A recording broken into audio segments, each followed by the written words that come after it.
The most common causes of clogged drains here in San Antonio, majority of the ones we've seen have been kitchen line clogs, which is fog, fats, oil, and grease. Getting rid of that is the easiest way is hydrojetting. Gets it back to, once again, factory settings. Get rid of all the grease and fat.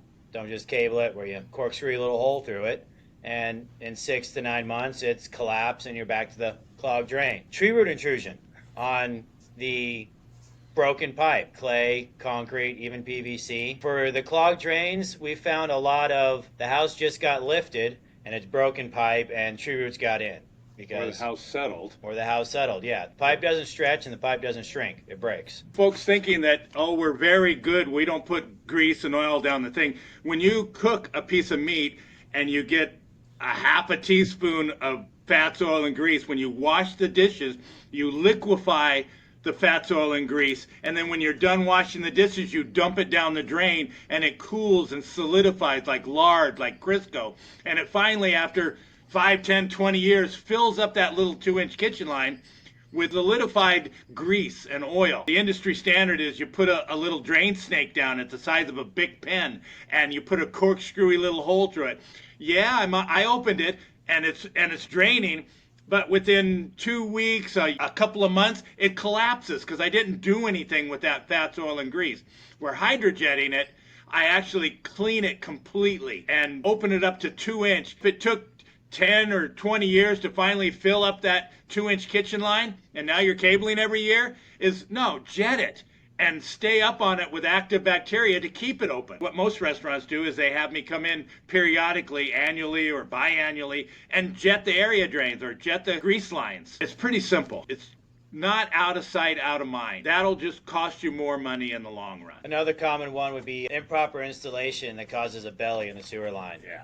Where it's a low spot in the pipe and fecal matter and toilet paper coagulate right there and creates a soft stoppage. That's a very common one. And once again, it's not worth digging up 10 feet of a sewer line, of a 50-foot line inside the house. You just maintain that one. Yeah. Just jet it out. Because the only way to fix a belly is digging it up. You can't line it, coat it. All you have is a lined or coated belly. Take a $10,000 hit right now, or say $300 to $500, $800, whatever you're getting charged for jetting every couple of years. It's about cash flow. Once again, it goes back to being proactive, not reactive. If you know you have a belly in the system and you know you periodically have backups, if you have a backup once every year, all right, so that at 9 months, have it jetted out. Don't let it back up.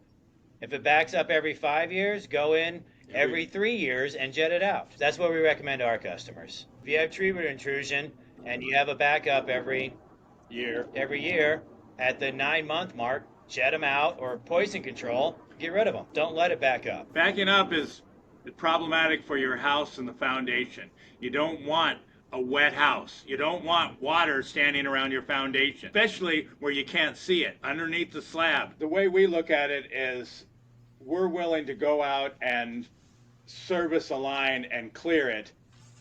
At what point does a client need to replace it? It seems like, from the client's point of view, when you start feeling like you're getting milked like a cow, like this person's coming out all the time and clearing this drain, and it's adding up as far as the money that you're paying, sometimes pulling the trigger and fixing something is more cost effective in the long run. Each time you back up and you experience a wet house, you're threatening your foundation